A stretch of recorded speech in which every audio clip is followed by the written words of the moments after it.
tonight is the night of sajda. तो तमाम रात एक सजदे में गुजार देते हैं. Spend the entire night in sajda. And the entire night will be spent in some sort of worship like this.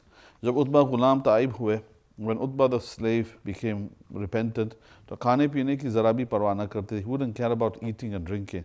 उनकी माँ ने एक मरतबा उनसे कहा, his mother said to him once, अपने नफ्स पर रहम खा, कुछ राहत भी ले लिया कर.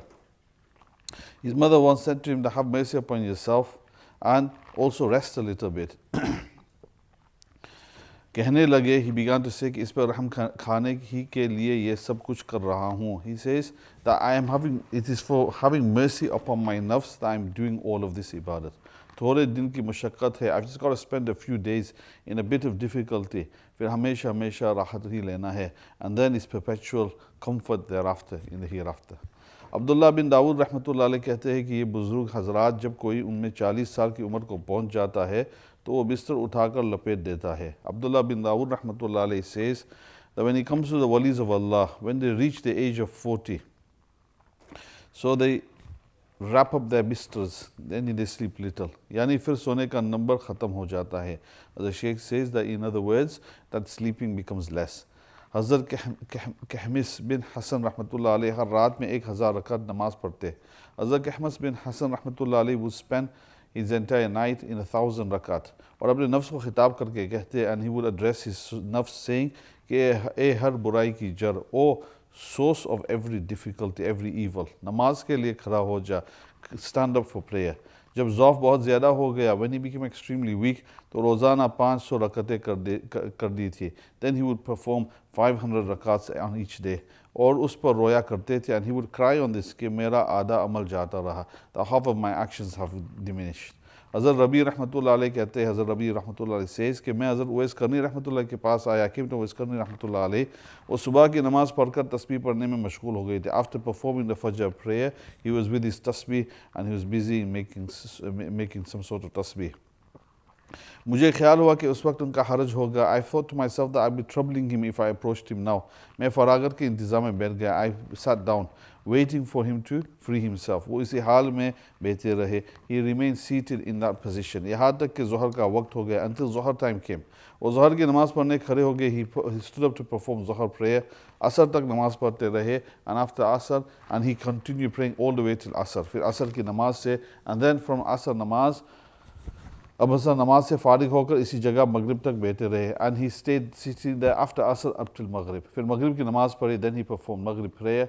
इशा की नमाज़ पढ़ी, performed इशा prayer. फिर सुबह तक वही जमे रहे. And in the morning, and up till the morning, he stayed sitting there. दूसरे दिन सुबह की नमाज के बैठे थे. On the second day, he remained seated after Fajr prayer. इसी हाल में कुछ गुनूदगी सी आ गई. चौंक कर कहने लगे. And in that position, in that situation, he became a little bit overcome by some sort of sleep. And then he all of a sudden woke up and he said, Ya Allah, oh Allah, ऐसी आँख से पनाह मांगता हूँ. I seek refuge from such eyes, जो बार बार सोती हो, that sleeps repeatedly. और ऐसे पेट से पनाह मांगता हूँ. And I seek refuge from such a stomach, जो बढ़ता ही ना हो, which doesn't fill itself, and he keeps eating. मैं ये सब हालत देख कर वहाँ से ये कह कर चला आया. On seeing all of this, I got up and I went from there. And said at the same time कि मुझे तो इबरत के वास्ते यही काफ़ी है जो मैंने देख लिया. For guidance and advice is enough for what I have seen. I don't need to speak to him to get some sort of guidance. Ahmad bin Harb रहमतुल्लाह अलैह कहते हैं कि ताजुब तो उस शख्स पर है जो जिसको ये मालूम है कि आसमानों पर उसके लिए जन्नत को आरास्ता किया जा रहा है. अहमद बिन हर्ब रहमतुल्लाह अलैह say it's surprising upon that person who knows that in the heavens Jannat has been decorated for him. उसके नीचे जहन्नम बरकाई जा रही है. And below it Jahannam is being ignited and inflamed. उन दोनों के दरमियान उसको कैसे नींद आती है? When he's in between these two situations, how can he sleep? एक शख्स कहते हैं, a person says कि मैं हज़रत इब्राहिम बिन अदहम रहमतुल्लाह के पास गया. A person says I went to Ibrahim bin Adham रहमतुल्लाह अलैह. वो इशा की नमाज के बाद अपनी अब्बा में लपेट कर एक करवट लेते और सुबह तक इस तरह लेते रहे. He says about Ibrahim ibn Adham that after the Isha namaz, he wrapped himself in his overcoat, which is known as the abba, and then he lied down for a little while. और सुबह तक इसी तरह लेते रहे, and up till the morning he stayed like this. not a harkat ki, he didn't move anything, na karvat badli, he didn't move position. Subah ko utkar bighair wuzu kiye namaz pad liye. And when the morning came, he got up and without making wudu, he performed his prayer. Maine unse kaha, I said to him, Haq Ta'ala Shah tumhare haal par raham kare. May Allah Almighty have mercy upon you. Sari raat lete sote rahe. The entire night you were lying down, you were sleeping. Bighair wudu hi namaz pad li, you performed your prayer without wudu. Farmane lage, he began to say, कि मैं सारी रात कभी जन्नत के बागों में दौड़ता था, कभी जहन्नम की घाटियों में, ऐसी हालत में नींद कहाँ आ सकती है. He says that the entire night, at times I was running around in the gardens of paradise, and his thoughts were in Jannat. Kabhi Jahannam ki ghatiyon mein, and sometimes inside the ditches of Jahannam, and his thoughts were about Jahannam. Aisi halat mein neend kaha aa sakti hai? In such a situation, how can I sleep? कहते हैं कि अबू बकर बिन अय्याश रहमतुल्लाह अलैह 40 बरस तक बिस्तर पे नहीं लेते. Says about Abu Bakr bin Ayyash rahmatullah alayhi, is about to finish, that for 40 years he didn't sleep on his bed. और अपने बेटे को नसीहत की, and then he advised his son कि इस खिड़की में गुनाह न करना. He says that in this little opening, and he described the dunya as a little window, and it's just a small little window. He says that don't make any sin. इसमें 12,000 कुरान पाक ख़त्म किए हैं. Within it I have performed and I have completed 12,000 Quran khatams. जब इनका इंतकाल होने लगा, when he was about to pass away, तो मकान के एक कोने की तरफ इशारा करके फरमाया. He pointed to a corner of his house and he said कि इस कोने में मैंने 24,000 कुरान ख़त्म किए हैं. In this particular corner, I've completed the Quran 24,000 times. So this was the mashayikh. They spent their entire life in some site of worship. Our mashayikh say that our life isn't one of complete dunya or tabattul and separation from the dunya, but it's about spending our life in such a way that our dunya also becomes deen, and that we have to prepare ourselves in some sort of way. You know, when it comes to being able to push weights, you don't just jump onto the bench and start pushing heavy weights. It becomes quite difficult. Or you hit the treadmill and you start running 4 or 5 kilometers in 20 minutes. You've got to prepare yourself physically, slowly, bit by bit, small steps, until you discipline your nafs in such a way that you're able to have the stamina to run for 45 minutes, 50 minutes, or even beyond, or you're able to push the amount of weights that you want to push and become a power lifter, as they say. But the issue is, you know, when it comes to the body, we discipline the body. But at the same time, when it comes to the spiritual heart, because there's a physical heart, but there's also a spiritual heart, and there's a nafs. The nafs has to also be disciplined. And the way to discipline the nafs is by small steps. And these mashayikh didn't just jump into a situation where they're able to spend the entire night in ibadat, or the entire day fasting night by staying awake. It was by small incremental steps. They were able to discipline themselves. How to do that? That's to go to the mashayikh, learn how to do this. This is also a discipline in itself, a type of lesson.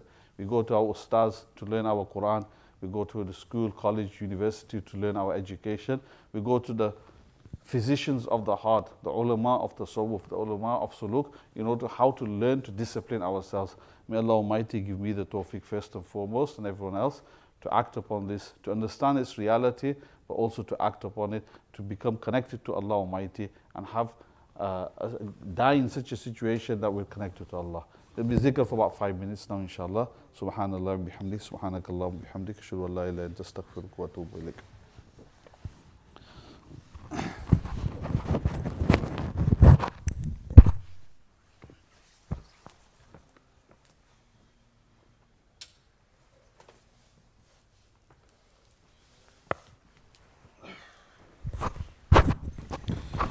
So the zikr that takes place is only for this majlis. If you obey to a sheikh, you're allowed to do your own zikr that your sheikh has given you.